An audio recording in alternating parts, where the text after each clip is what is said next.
আমার পাশের বাড়ির আন্টি আমাকে বিনা টাকায় লেখাপড়া শেখাতেন। তিনি একটা বাসায় ভাড়া করে একা থাকতেন।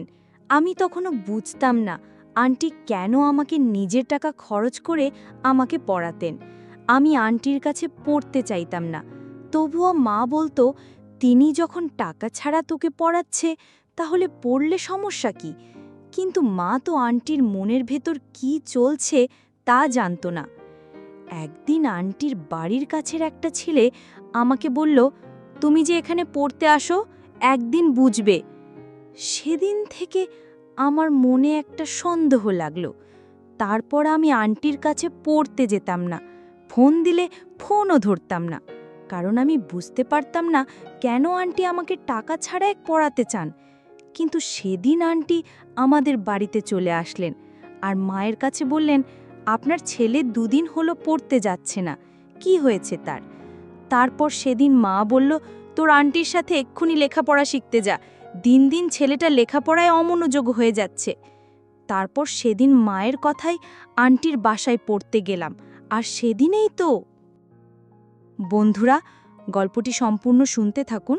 আমি নয়ন।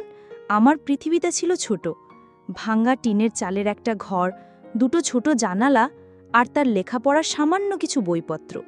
এই নিয়েই তার জগৎ। বাবা দিনমজুর, মা অন্যের বাড়িতে কাজ করেন। দুজনের হাড় ভাঙা খাটুনির টাকা দিয়ে সংসার চালানোই কঠিন। সেখানে ছেলের পড়াশোনার খরচ জোগানো যেন এক আকাশ ছোঁয়া স্বপ্ন। তবুও নয়নের বাবা মায়ের জেদ ছিল, ছেলে তাদের মতো হবে না, সে পড়াশোনা করে বড় হবে, মানুষের মতো মানুষ হবে। নয়নও বাবা মায়ের স্বপ্নকে নিজের স্বপ্ন বানিয়ে নিয়েছিল। এবারের ইন্টার পরীক্ষায় সে বেশ ভালো ফল করেছে, কিন্তু এরপর ভালো কোনো বিশ্ববিদ্যালয়ে অনার্সে ভর্তি হওয়ার মতো আর্থিক সামর্থ্য তাদের ছিল না। এই চিন্তায় নয়নের রাতের ঘুম প্রায় উড়ে গিয়েছিল। একদিন বিকেলে নয়ন যখন বাড়ির উঠোনে বসে কথা ভাবছিল, তখন পাশের বাড়িতে নতুন ভাড়া আসা শিমলা আন্টি তাদের বাড়িতে এসে হাজির হলেন। নয়ন এর আগে তাকে 2-1বার দেখেছে, কিন্তু কথা হয়নি। ভদ্রমহিলা দেখতে বেশ সম্ভ্রান্ত এবং তার ব্যক্তিত্বে একটা আলাদা গাম্ভীর্য আছে। নয়নের মা শিমলা আন্টিকে দেখে কিছুটা অবাক হলেন। আসুন, ভেতনা আসুন। নয়নের মা তাকে একটা পিঁড়ি এগিয়ে দিয়ে বললেন। শিমলা আন্টি বসলেন এবং মৃদু হেসে বললেন, আমি নয়নের ব্যাপারে কথা বলতে এসেছি। নয়নের বাবাও কাজ থেকে ফিরে হাত মুখ ধুচ্ছিলেন, তিনিও এসে বসলেন। নয়নের মনের ভিতরটা কেমন যেন ধুকপুক করতে লাগল। সে কি কোনো ভুল করেছে? শিমলা আন্টি বলতে শুরু করলেন, আমি শুনেছি আপনাদের ছেলে পড়াশোনায় খুব ভালো, ইন্টার পরীক্ষায়ও নাকি ভালো ফল করেছে। নয়নের বাবা লজ্জিত হেসে বললেন, আপা, আপনাদের দোয়ায় ভালোই করেছে, কিন্তু এখন তো আর পড়ানোর ক্ষমতা আমাদের নেই, যা আয় করি তাতে সংসারই চলে না। শিমলা আন্টি কিছুক্ষণ চুপ করে থাকলেন, তারপর নয়নের দিকে তাকিয়ে বললেন, আমি একটি সরকারি কলেজের ইংরেজির অধ্যাপিকা। আমি জানি অর্থের অভাবে অনেক মেধাবী ছাত্রছাত্রীর স্বপ্ন অঙ্কুরেই ঝরে যায়। আমি চাই না নয়নের স্বপ্নটাও সেভাবে হারিয়ে যাক। আপনারা যদি কিছু মনে না করেন, আমি নয়নের পড়াশোনার সমস্ত দায়িত্ব নিতে চাই। তার ভর্তি, বইপত্র, যাতায়াত সব খরচ আমি দেব। কথাটা শুনে নয়নের বাবা মা যেন আকাশ থেকে পড়লেন। একজন অচেনা মানুষ কেন তাদের ছেলের জন্য এত কিছু করতে চাইবে? তাদের হতভম্ব চেহারা দেখে শিমলা আন্টি আবার বললেন, দেখুন, আপনারা আমাকে ভুল বুঝবেন না। আমাদের সমাজে এমন অনেক মানুষ আছে যারা সুযোগের অভাবে একুতে পারে না। আমি শুধু একজন শিক্ষক হিসাবে আমার দায়িত্ব পালন করতে চাই। নয়নের মতো একটা মেধাবী ছেলে হারিয়ে যাক, এটা আমি চাই না। নয়নের মা বললেন, কিন্তু আপনি কেন আমাদের ছেলের জন্য এত টাকা খরচ করবেন? আমরা তো আপনাকে কিছুই দিতে পারবো না। আন্টি শান্তভাবে উত্তর দিলেন, আমার কিছু চাওয়ার নেই, শুধু চাই ছেলেটা যেন মন দিয়ে পড়াশোনা করে, মানুষের মতো মানুষ হয়, এটাই হবে আমার জন্য সবচেয়ে বড় পাওয়া। বাবা মা শেষ পর্যন্ত রাজি হয়ে গেলেন। এমন সুযোগ হাতছাড়া করা বোকামি। তারা আন্টিকে বারবার কৃতজ্ঞতা জানালেন, কিন্তু নয়নের মনের ভেতর একটা সন্দেহ শুরু হলো। এই যুগে নিঃস্বার্থভাবে কেউ কাউকে সাহায্য করে, বিশেষ করে এমন একজন অচেনা মানুষ? তার মনে নানা প্রশ্ন ঘুরপাক খাচ্ছিল। বিষয়টি যেন সহজভাবে গ্রহণ করতে পারছিল না। আন্টির উদ্দেশ্যটা ঠিক কী সেটা সে কিছুতেই বুঝতে পারছিল না। পরদিন থেকে নয়নের নতুন জীবন শুরু হলো। শিমলা আন্টির কথা মতো সে শহরের সবচেয়ে ভালো কলেজগুলোর একটিতে ভর্তির জন্য আবেদন করল এবং সহজে সুযোগ পেয়ে গেল। ভর্তির টাকা থেকে শুরু করে মাসিক বেতন, বইপত্র কেনা সব কিছুর দায়িত্ব শিমলা আন্টি নিজের কাঁধে তুলে নিলেন। শুধু তাই নয়, তিনি নয়নকে প্রতিদিন বিকেলে তার বাসায় এসে পড়তে বললেন। যেহেতু তিনি ইংরেজির অধ্যাপিকা, তাই নয়নের ইংরেজির ভিত্তিটা আরও মজবুত করে দিতে চাইলেন। নয়নের বাবা মা তো মহা খুশি। তারা আন্টির প্রশংসায় পঞ্চমুখ। কিন্তু নয়নের মনের সন্দেহটা কিছুতেই যাচ্ছিল না। সে প্রতিদিন বিকেলে আন্টির বাসায় পড়তে যেত। আন্টির বাসাটা খুব সুন্দর করে গোছানো, ছিমছাম পরিপাটি, কিন্তু পুরো বাড়িটার মধ্যে কেমন যেন একটা শূন্যতা খেলা করত। আন্টি একা থাকতেন। নয়ন একদিন কৌতূহলবশত জিজ্ঞেস করেই ফেলল, আন্টি, আপনি এখানে একা থাকেন? শিমলা আন্টি বই থেকে চোখ না তুলেই বললেন, হ্যাঁ, আমি এখানেই থাকি। এখান থেকে আমার কলেজে যেতে সুবিধা হয়। নয়ন আরও জানতে চাইল, আপনার বাড়ি কি এখান থেকে অনেক দূরে? হ্যাঁ, অনেক দূরে, আন্টির সংক্ষিপ্ত উত্তর। নয়ন বুঝতে পারছিল আন্টি তার ব্যক্তিগত জীবন নিয়ে খুব বেশি কথা বলতে স্বাচ্ছন্দ্য বোধ করেন না। সে আরও খোঁজ নিয়ে জানতে পারল আন্টির কোনো স্বামী নেই। পাড়ার লোকেরা বলতো তার স্বামী অনেক আগেই পরলোক গমন করেছেন। এরপর থেকে তিনি একাই জীবন কাটাচ্ছেন।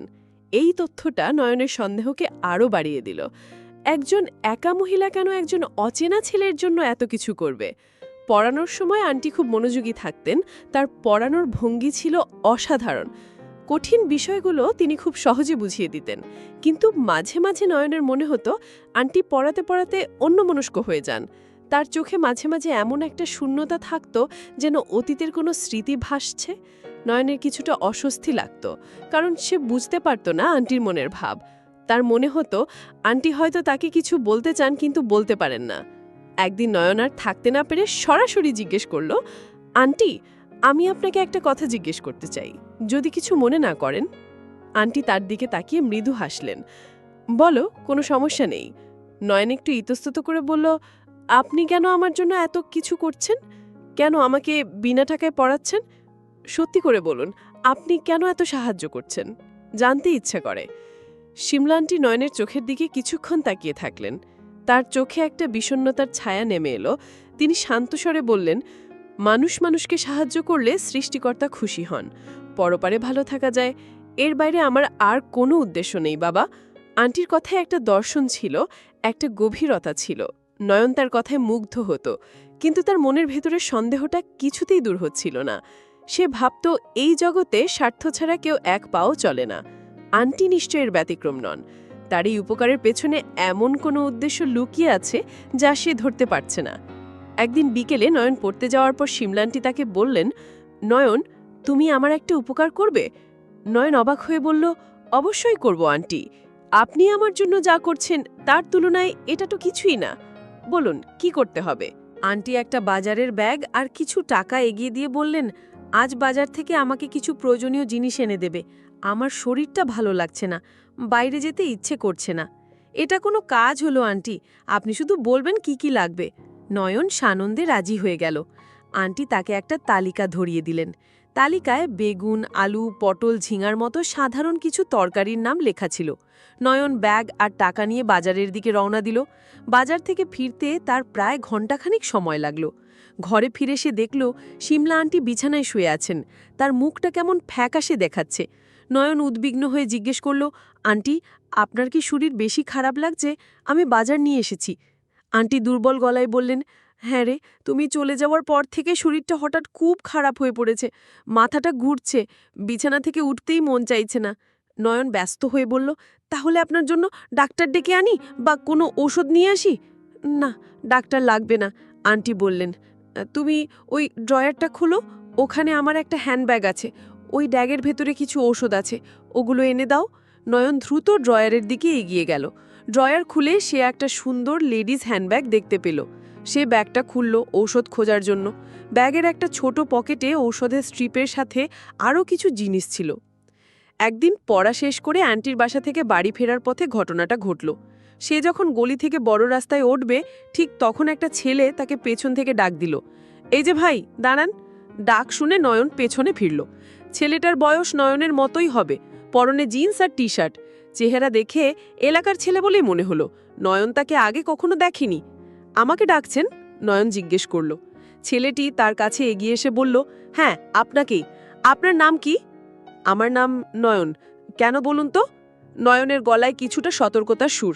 ছেলেটি কেমন যেন রহস্যময় একটা হাসি দিয়ে বলল, আপনি যার কাছে প্রতিদিন বিকেলে পড়তে যান ওই মহিলা আপনার কি হয়? নয়নের মনের ভেতরটা ধক করে উঠল। সে আমতামতা করে বলল, উনি আমার আন্টি হন, আমাকে পড়াশোনায় সাহায্য করেন। ছেলেটি আবার হাসল। এবার তার হাসিতে স্পষ্ট ব্যঙ্গের ছোঁয়া। কিছুই হয় না, অথচ পড়াশোনায় সাহায্য করছেন, এত টাকা খরচ করছেন, ব্যাপারটা একটু অদ্ভুত না? নয়ন কি বলবে ভেবে পেল না। ছেলেটি তার মনের কথাগুলোই যেন বাইরে থেকে বলে দিচ্ছে। নয়ন কিছুটা রুক্ষ স্বরে বলল, দেখুন এটা আমাদের ব্যক্তিগত ব্যাপার, আপনি কে আর এসব জিজ্ঞেস করছেনই বা কেন? ছেলেটি কাঁধ ঝাঁকিয়ে বলল, আমি যেই হই না কেন আপনাকে শুধু একটা কথা বলতে এসেছি, একটু সাবধানে থাকবেন। সাবধানে থাকবো মানে কি বলতে চান আপনি? নয়নের কপালে ভাঁজ পড়ল। ছেলেটা নিচু গলায় বলল, বেশি কিছু বলবো না, শুধু এইটুকু বলছি, একদিন বুঝবে। ওই মহিলার কাছে পড়তে গেলে একদিন ঠিকই বুঝবে কেন তিনি তোমার জন্য এত কিছু করছেন। এই বলে ছেলেটা আর এক মুহূর্তও দাঁড়ালো না, দ্রুত হেঁটে গলির অন্ধকারে মিলিয়ে গেল। নয়নের মাথাটা ঘুরতে শুরু করল। একদিন বুঝবে, এই কথাটার মানে কি? ছেলেটা কি বলতে চাইল? তার কথাগুলো যেন নয়নের মনের সন্দেহ আরও বাড়িয়ে দিল। ছবিটা, আন্টির অদ্ভুত আচরণ, আর এখন এই ছেলেটার রহস্যময় সতর্ক বার্তা, সবকিছু মিলেমিশে তার মনে এক গভীর আশঙ্কার জন্ম দিল। তার মনে হতে লাগল ঘটনাগুলো যেন অন্যরকম দিকে মোড় নিচ্ছে। এই ভয়টা তাকে এতটাই গ্রাস করল যে সে সিদ্ধান্ত নিল আর শিমলা আন্টির বাসায় পড়তে যাবে না। সেই রহস্যময় ছেলেটির সাথে দেখা হওয়ার পর নয়নের পৃথিবীটা যেন ওলটপালট হয়ে গেল। তার মনে হলো শিমলা আন্টির হাসির আড়ালে তার সাহায্যের পেছনে নিশ্চয়ই কোনো উদ্দেশ্য লুকিয়ে আছে। নয়ন পরের দিন থেকে আন্টির বাসায় যাওয়া বন্ধ করে দিল। প্রথম দিন বিকেলে যখন সে গেল না, তখন তার মা জিজ্ঞেস করলেন, কি রে নয়ন, আজ পড়তে গেলি না? নয়ন শুকনো মুখে উত্তর দিল, না মা, আন্টি আজ একটু ব্যস্ত আছেন, বলেছেন 2-1 দিন আসতে হবে না। মা সরল মনে ছেলের কথা বিশ্বাস করলেন। কিন্তু 1 দিন, 2 দিন, 3 দিন কেটে গেল। নয়ন আর আন্টির বাসার দিকে পা বাড়াল না। এমনকি আন্টি কয়েকবার ফোনও করেছিলেন। নয়ন ভয়ে ফোন ধরেনি। তার মনে হচ্ছিল ফোন ধরলেই সে আবার কোনো ফাঁদে পড়ে যাবে। তার মা এবার চিন্তিত হয়ে পড়লেন। কি ব্যাপার রে, তুই তো 3 দিন ধরে পড়তে যাচ্ছিস না? তোর আন্টি ফোন করেছিল, তুই ফোনও ধরছিস না, কোনো সমস্যা হয়েছে? নয়ন কি বলবে ভেবে পেল না। সে তার মনের ভেতরের ভয় আর সন্দেহের কথা বাবা মাকে বলতে পারছিল না। বললে তারা হয়তো বিশ্বাসই করবে না, উল্টো তাকেই বকাবকি করবে। তাই সে আবারও একটা মিথ্যা কথা বলল, না মা, তেমন কিছু না, পড়ার চাপ খুব বেশি, তাই নিজেই পড়ছি। কিন্তু ঠিক সেই মুহূর্তে দরজায় কড়া নাড়ার শব্দ হলো। নয়নের মা দরজা খুলতেই দেখলেন শিমলা আন্টি দাঁড়িয়ে আছেন। তার চোখে মুখে স্পষ্ট উদ্বেগের ছাপ। আন্টিকে দেখে নয়নের গলা শুকিয়ে কাঠ হয়ে গেল। সে অবাক হয়ে গেল। শিমলা আন্টি ভেতরে এসে সরাসরি নয়নের মায়ের কাছে গেলেন। আপা, নয়ন 2-3 দিন ধরে আমার বাসায় পড়তে যাচ্ছে না কেন? কি হয়েছে ওর? আমি কতবার ফোন করলাম, ফোনও ধরছে না। আমি ভাবলাম হয়তো অসুস্থ হয়ে পড়েছে, তাই চিন্তা হচ্ছিল, তাই চলে আসলাম। নয়নের মায়ের মুখটা কঠিন হয়ে গেল। তিনি ছেলের দিকে তাকিয়ে কঠোর গলায় বললেন, নয়ন, তুই তো কোনো দিন মিথ্যে কথা বলিসনি, তাহলে আজ কেন আমাকে মিথ্যে কথা বললি? নয়ন চুপ করে রইল। তার কাছে কোনো উত্তর ছিল না। শিমলা আন্টি এবার নয়নের কাছে এগিয়ে এসে কিছু বলতে চাইলেন, কিন্তু নয়ন ভয়ে পিছিয়ে গেল। তার এই আচরণে শিমলা আন্টি ভীষণ কষ্ট পেলেন। তার মুখটা ফ্যাকাশে হয়ে গেল। নয়ন আর নিজেকে সামলে রাখতে পারল না। তার মনের ভেতরের সমস্ত ভয় আর ক্ষোভ যেন একসাথে বেরিয়ে এলো। সে প্রায় কান্না করে বলল, আন্টি, আমি আপনার কাছে আর পড়তে যাব না, আপনার কোনো সাহায্যের আমার দরকার নেই, দয়া করে আপনি এখান থেকে চলে যান। এই কথাগুলো যেন একটা চাবুকের মতো শিমলা আন্টিকে আঘাত করল। তার চোখ দুটো ছলছল করে উঠল। নয়নের মা ছেলের এই ব্যবহারে হতবাক হয়ে গেলেন। তিনি নয়নকে ধমক দিয়ে বললেন, এটা তুই কি বলছিস? যার জন্য তুই আজ এত ভালো জায়গায় পড়ার সুযোগ পেয়েছিস তাকেই তুই অপমান করছিস? কিন্তু নয়ন তখন কোনো কিছুই শুনতে বা বুঝতে চাইছিল না। তার মাথায় শুধু ঘুরছিল সেই ছেলেটার কথা, একদিন বুঝবে। নয়নের কথায় শিমলা আন্টি স্তব্ধ হয়ে গেলেন। তার মুখ দিয়ে কিছুক্ষণ কোনো কথা বেরোল না। তিনি এমনটা একেবারেই আশা করেননি। তার সুন্দর শান্ত চোখ দুটোতে রাজ্যের বিস্ময় আর কষ্ট এসে ভর করল। কেন নয়ন, কেন তুমি পড়বে না? আমি কি তোমার সাথে কোনো খারাপ ব্যবহার করেছি, বা আমার পড়ানোতে কি কোনো সমস্যা হচ্ছে? আন্টির কণ্ঠস্বর কান্নায় ভেঙে পড়ছিল। নয়ন মুখ ফিরিয়ে নিল। সে আন্টির চোখের দিকে তাকাতে পারছিল না। সে দৃঢ় গলায় বলল, আমি সেটার উত্তর দিতে চাই না, তবে আমি সিদ্ধান্ত নিয়েছি আমি আর আপনার কাছে যাব না। আপনি আর আমাকে নিতে আসবেন না। আপনার সাহায্য আমার লাগবে না। নয়নের মা ছেলের এই উদ্ধত আচরণে ভীষণ রেগে গেলেন। তিনি এগিয়ে এসে নয়নের হাত ধরে বললেন, তোর এত বড় সাহস, তুই আমাদের সম্মান ডুবিয়ে দিবি? উনি আমাদের জন্য যা করেছেন তার প্রতিদান তুই এইভাবে দিচ্ছিস? শিমলা আন্টি নয়নের মাকে থামিয়ে দিলেন। তিনি বললেন, আপা, ওকে বকবেন না। আমি বুঝতে পারছি নিশ্চয়ই কোনো গুরুতর কারণ আছে। নয়ন, তোমাকে কেউ কি আমার ব্যাপারে কিছু বলেছে? নয়নের বুকের ভেতরটা কেঁপে উঠল। আন্টি ট্রিপই ধরে ফেলেছেন। সে চুপ করে রইল। আন্টি আবার বললেন, চুপ করে থেকো না বাবা, বলো কি হয়েছে। তুমি যদি আমাকে না বলো আমি এখান থেকে যাব না। তোমার মনের ভয়টা দূর করা আমার দায়িত্ব। নয়ন দেখল আন্টি যাওয়ার পাত্রী নন। তিনি সত্যিটা জেনেই ছাড়বেন। বাবা মাও তার ওপর প্রচণ্ড রেগে আছেন। শেষ পর্যন্ত সে বলতে বাধ্য হল, আপনাকে আমার ব্যাপারে কেউ কিছু বলেছে? আন্টি আবার জিজ্ঞেস করলেন। নয়ন দ্বিধা নিয়ে মাথা নাড়ল। হ্যাঁ, কে বলেছে, কি বলেছে? আন্টির কণ্ঠে অধীর আগ্রহ। আমি তাকে চিনি না, নয়ন বলল। একটা ছেলে, সে আমাকে আপনার বাসা থেকে ফেরার পথে থামিয়েছিল। কি বলেছে সে তোমাকে? নয়ন ইতস্তত করে বলল, আমাকে পরিষ্কার করে কিছু বলেনি, তবে সে আমাকে আপনার থেকে সাবধানে থাকতে বলেছে, আর বলেছে একদিন বুঝবে। আপনার কাছে পড়তে গেলে নাকি আমি একদিন সব বুঝতে পারবো। কিন্তু সে কি বোঝাতে চেয়েছিল সেটা আমি জানি না। তার কথা শুনে আমার ভয় করছে। শিমলা আন্টি সবটা শুনলেন। তার মুখের অভিব্যক্তি বদলে গেল। তিনি কিছুক্ষণ গভীর চিন্তায় ডুবে রইলেন। তারপর নয়নের দিকে তাকিয়ে বললেন, আমি বুঝতে পেরেছি। তোমাকে হয়তো কে এই কথা বলেছে। তুমি কি আমাকে সেই ছেলেটিকে একবার দেখাতে পারবে? আমি শুধু একবার তার সাথে কথা বলতে চাই। নয়নের দ্বিধা হচ্ছিল, কিন্তু আন্টির কণ্ঠে এমন একটা দৃঢ়তা ছিল যে সে না করতে পারল না। তার নিজেরও মনে হলো সত্যিটা জানা দরকার। এই রহস্যের শেষ কোথায় সেটা তাকে দেখতেই হবে। সে মাথা নেড়ে সম্মতি জানালো। ঠিক আছে, চলুন। আমি তাকে চিনি না, কিন্তু সে কোথায় থাকে সেই এলাকাটা আমি চিনি।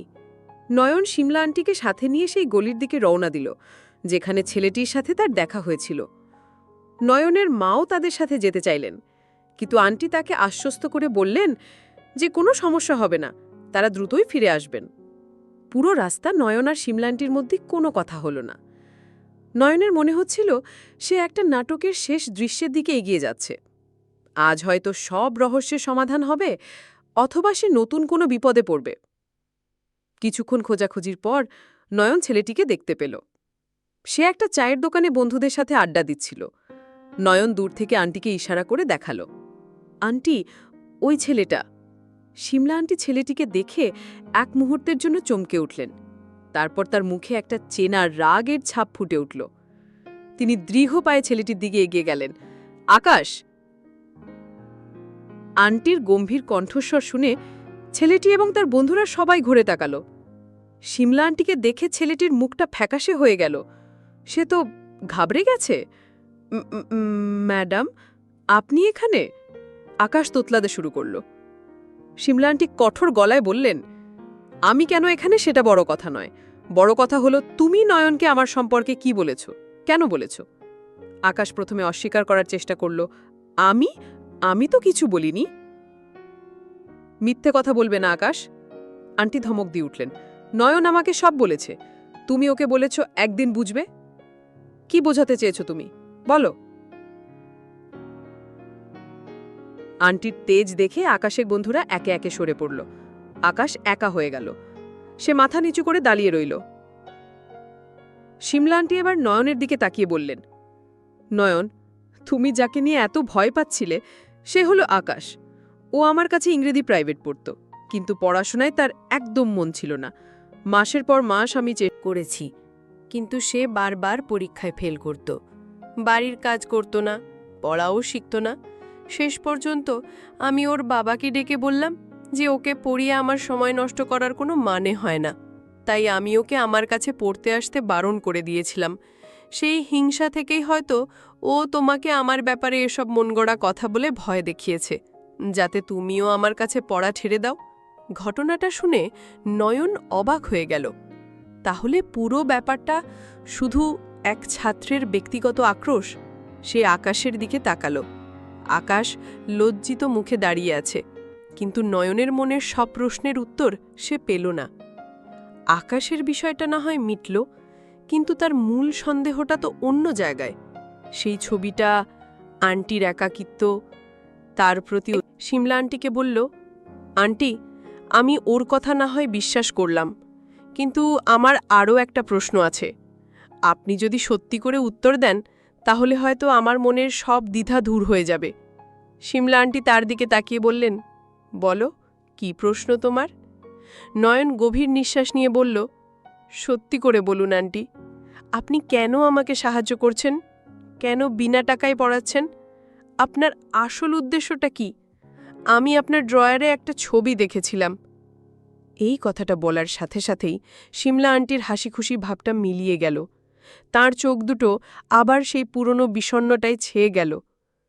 তিনি একটা দীর্ঘশ্বাস ফেলে বললেন, চলো, আমার বাসায় চলো, আজ তোমাকে আমি সব সত্যি কথা বলবো।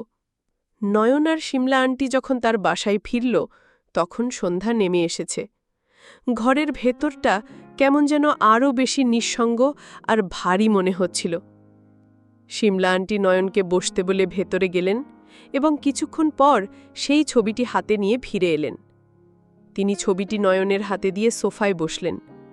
তার চোখ ছলছল করছিল। ধরা গলায় তিনি বলতে শুরু করলেন, তুমি জানতে চেয়েছিলে আমার আসল উদ্দেশ্য কি, তাই না?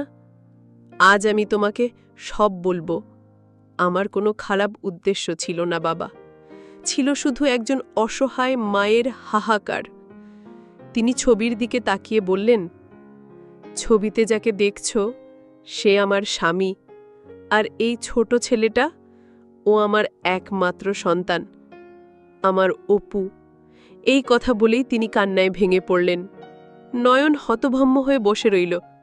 সে বুঝতে পারছিল সে এমন কিছু শুনতে চলেছে যা তার জীবনকে বদলে দেবে। কান্না থামিয়ে শিমলা আন্টি আবার বলতে লাগলেন, আমার স্বামী প্রায় 10 বছর আগে একটা দুর্ঘটনায় আমাদের ছেড়ে চলে যান। তারপর থেকে আমার পৃথিবীটা ছিল শুধু অপুকে ঘিরে। ও ছিল আমার সব। পড়াশোনায় খুব ভালো ছিল, ঠিক তোমার মতো। ওরও স্বপ্ন ছিল বড় হয়ে একজন ইঞ্জিনিয়ার হবে। আমি আমার সমস্ত স্বপ্ন ওর মধ্যেই দেখতাম। তিনি চোখ মুছে বললেন, কিন্তু ভাগ্য আমার সহায় ছিল আজ না। থেকে 5 বছর আগে আমি যখন ক্লাস 10-এ পড়ে, তখন স্কুল থেকে ফেরার পথে একটা দুর্ঘটনায় সে আমাদের ছেড়ে চলে যায়। আমি আমার সবকিছু হারিয়ে ফেলি নয়ন। আমার স্বামী, আমার সন্তান, আমার আর কেউ রইল না। আন্টির কথাগুলো শুনে নয়নের বুকের ভেতরটা মোচড় দিয়ে উঠল। তার নিজের চোখ দিয়েও পানি গড়িয়ে পড়ল। শিমলা আন্টি বললেন, তারপর থেকে আমার জীবনটা অর্থহীন হয়ে গিয়েছিল। কলেজের চাকরিটা ছিল বলেই হয়তো বেঁচে আছি। এই শহরে আমি বাসা ভাড়া নিয়েছি শুধু অতীতকে ভুলে থাকার জন্য। কিন্তু সন্তানের স্মৃতি কি ভোলা যায়? তিনি নয়নের দিকে তাকিয়ে বললেন, যেদিন আমি তোমাকে প্রথম দেখি সেদিন আমি চমকে উঠেছিলাম। তোমার চেহারা, তোমার হাঁটা চলা, তোমার চোখের দৃষ্টি, সবকিছু আমার অপুর মতো। আমি জানি এটা অবিশ্বাস্য, কিন্তু তোমাকে দেখলেই আমার মনে হতো আমার অপু যেন আমার সামনে দাঁড়িয়ে আছে। আমি খোঁজ নিয়ে জানলাম তুমিও পড়াশোনায় খুব ভালো, কিন্তু তোমাদের আর্থিক অবস্থা ভালো নয়। তখন আমার মনে হলো ঈশ্বর হয়তো আমাকে একটা সুযোগ দিয়েছেন। আমার অপু যা হতে পারিনি, ওর যে স্বপ্নটা পূরণ হয়নি, সেই স্বপ্নটা আমি তোমার মাধ্যমে পূরণ করতে পারবো। তোমাকে পড়াশুনো শিখিয়ে অনেক বড় করে তুলতে পারলে আমি ভাবব আমার অপুই বড় হয়েছে। তিনি বললেন, আমার কোনো অন্য উদ্দেশ্য ছিল না বাবা, আমি শুধু তোমার মাঝে আমার সন্তানের ছায়া দেখতে পেয়েছিলাম। তোমাকে দেখলেই আমার সন্তানের কথা মনে পড়ে যেত, তাই আমি চেয়েছিলাম তোমাকে লেখাপড়া শিখিয়ে অনেক বড় করে তুলতে। আমি ভেবেছিলাম একদিন সঠিক সময় তোমাকে সবটা খুলে বলবো, কিন্তু তার আগেই তুমি আমাকে ভুল বুঝলে। শিমলা আন্টির কথা শুনে নয়নের আর নিজেকে ধরে রাখার ক্ষমতা রইল না। সে কান্নায় ভেঙে পড়ল। তার নিজের প্রতি প্রচণ্ড ঘৃণা হতে লাগল। সে একজন সন্তানহারা মাকে কতটা কষ্ট দিয়েছে, এটা ভেবে তার বুক ফেটে যাচ্ছিল। সে দৌড়ে গিয়ে শিমলা আন্টির